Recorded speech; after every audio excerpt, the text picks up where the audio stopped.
Today I'm going to present one aspect of my life and the life really of the New England Council and also of Boston. And I decided to speak about the golden age of community child and adolescent psychiatry. This was a very special time. It occurred over a 10-year period. I came into this area in 1972. I graduated in adult and child psychiatry from Yale, and I came up and became the clinic director at Tufts. And in '73, I was asked to become the director of the community child psychiatry program. And I really did not know very much about the community program, really, except I had to learn very quickly. And there was a lot to learn. And I thought I'd just share some of these issues with you. The golden age I refer to is a special time in which we were able to integrate the service system within the community. This was not just with providers, but this really included all of the other agencies that were existing at that time in the community. The factors that came together to form this golden age had to do with the Community Mental Health Act of 1963, when President Kennedy had signed this into law. And actually, it really, from the adult side of the program, that began in 1965, and the child program began in 1968. This was federal funded from state and private matches. Initially, the federal group had funded it 100%, and afterwards there was a declining match. 1/4 in the match, 1/4 came from the private sector, and 1/4 actually came from the state.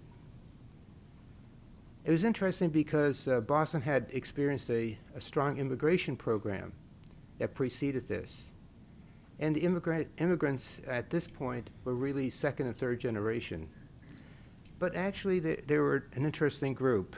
There were increased service demands. There were a lot of children. Many of these immigrants did not know even how to get into Boston, never mind coming to see us in the outpatient clinics. So we had to really see them out in the community themselves. There were 5 catchment areas designated, and I'll mention those in a moment. Tufts was already involved in our catchment area, and we had service systems out there, mostly medical service systems that we were able to develop on top of existing psychiatric services. The architect of our program was Miles Shore.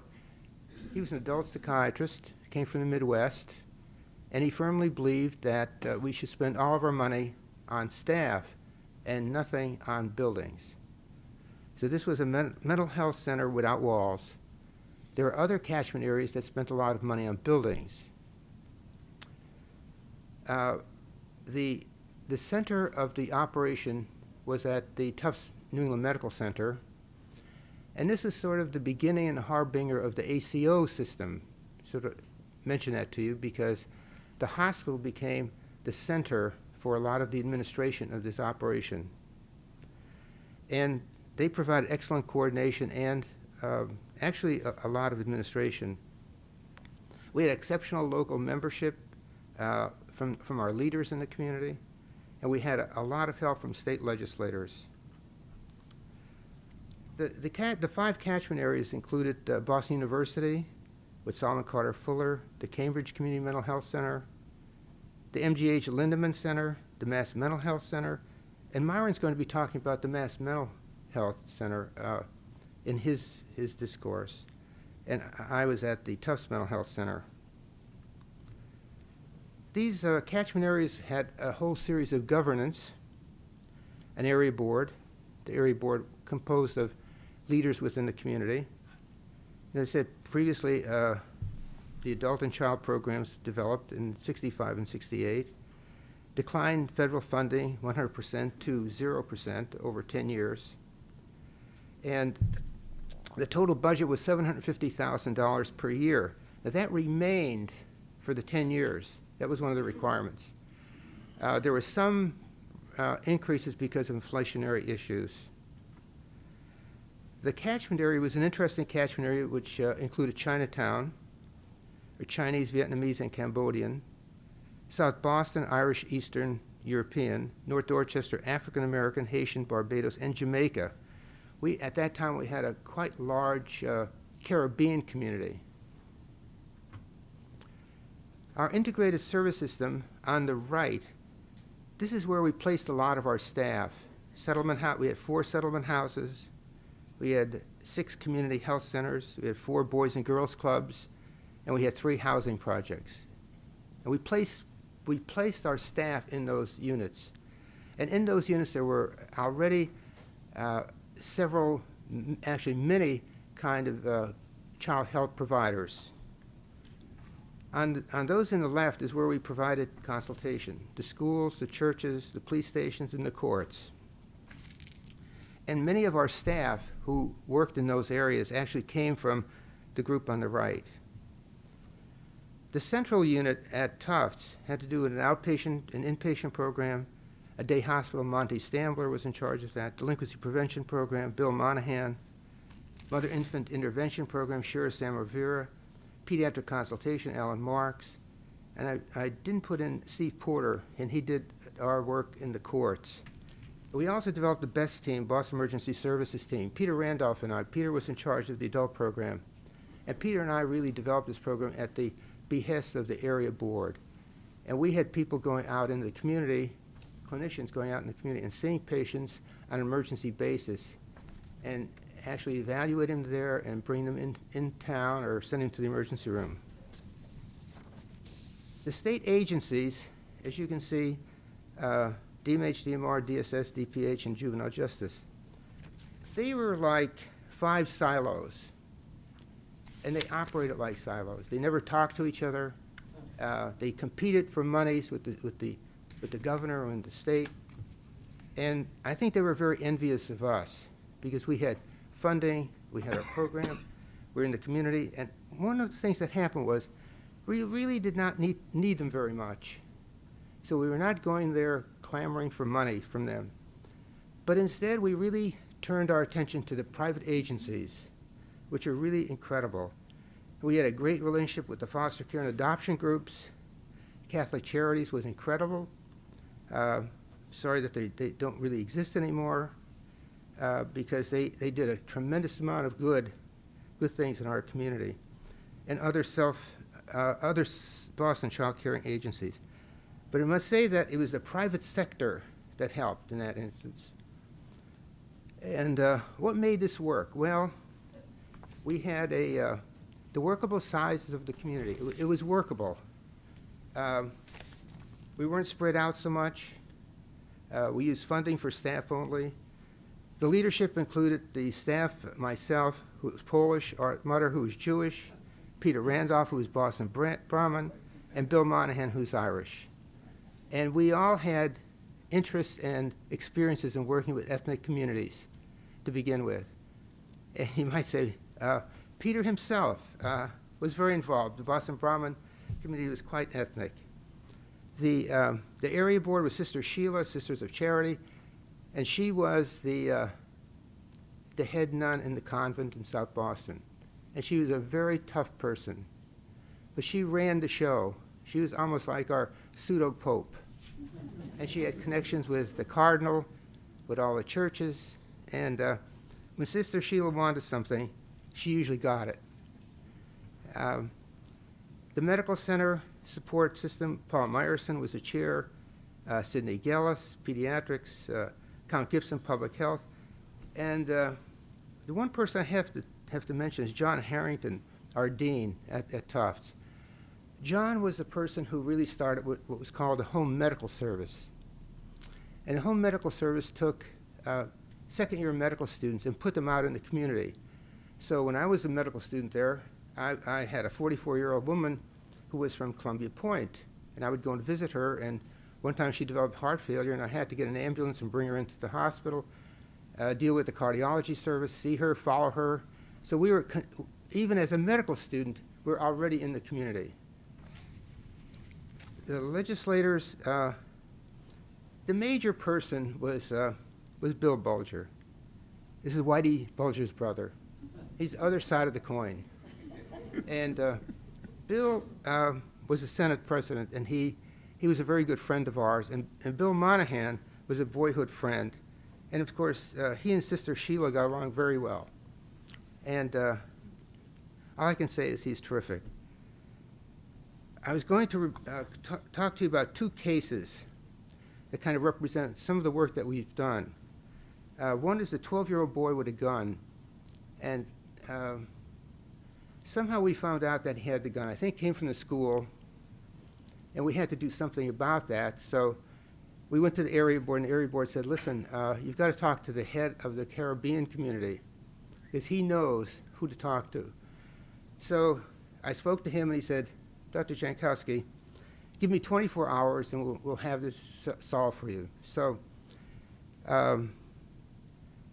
within 24 hours, I got a call from the police station and said, Doctor, we have a mother, father, boy, and a gun in the police station. What should we do with them? So I told him to confiscate the gun, and we'll take care of the children, and the mother and father. So we referred the family actually to Dorchester House, which is a local group. We talked to the school about what went on. We did confiscate that gun, and the boy was picked up by Bill Monahan in the pre-delinquency program. And they got the boy involved in a Boys and Girls Club in Dorchester.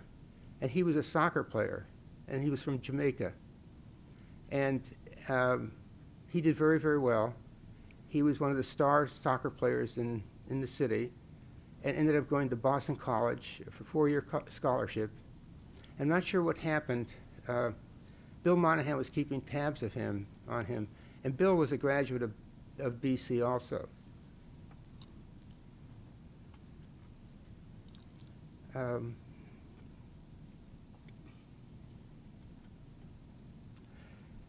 All of these kinds of programs where you have a golden age, there's also a demise. And we lost federal funding because of 10-year lapse. We lost the area board because of that. We lost empowerment of local leaders. But one area that really hurt us badly was the school busing crisis. And the school busing crisis was like a war zone. There were buses, there were police, there was military people, kids were on the buses, family members were on the buses. We had injuries, we had knifings, we had shootings. It was horrendous. And looking back upon it, I think it was a huge error to cross these children into different catchment areas. For example, we were putting Chinese kids into Charlestown, and that did not work out well at all. So after a couple of years, we finally worked out a system by which we began putting the kids in our own catchment area. For example, kids from South Boston went into Dorchester, North Dorchester, say at the Murphy School. But it was in our catchment area, and we were able to deal with that better. But crossing catchment areas was really difficult. Changes in the community, well, we lost a lot of really stable families because they moved into Quincy, they moved into South Weymouth, they moved into Scituate. And then we had an influx of other kinds of people coming in, other immigrants that came in. We had to kind of start over. And we realized that we needed to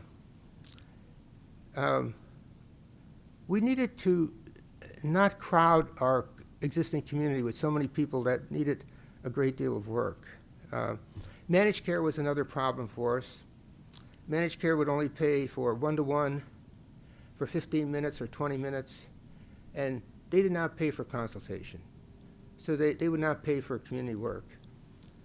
On a personal basis, I'll just leave these here.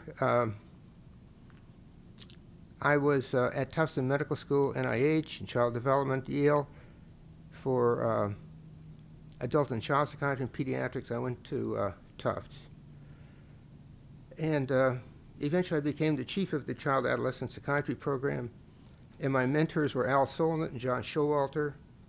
uh, from Yale, and Myron Stocking, Art Mutter, Miles Shore, and Sidney Gillis from Tufts. Other personal achievements, you can see what they are up there, but I'd like to talk to you about another patient. This is a 10-year-old boy with truancy, stealing, refusing to do schoolwork. And this boy was referred to me after the community program ended. And I was actually chief of the service at that time. And referred to me by a pediatrician at the Tufts program. And he came from a family in which there was a divorce, and the grandparents were involved in kind of like a Hatfield-McCoy issue, not talking with each other, fighting. And he was attending, he was being bused, actually, to this day, to a program in Dorchester. He lived in South Boston. So there were a number of things that we did. One was his transfer between parents occurred in the South Boston police station. And this was not a good deal. And they had to do that because of this Hatfield-McCoy issue. So I went to the courts. Steve Porter helped me to make contact with the judge. I went to the judge, and the judge said, well, he needs to get the boy to have his own attorney. So we got an attorney for him, and the attorney worked with us, and we arranged to have the boy have visitations in the homes of the grandparents on either side, and that worked out quite well. And we also worked with the school. I found out quickly that he really was involved in music, in guitar, and he did very well with his guitar. And at first, he had a guitar at school, but he did not have one at home. So the maternal grandparents bought him the guitar, so he had one at home now to practice. And eventually, he did very well in school.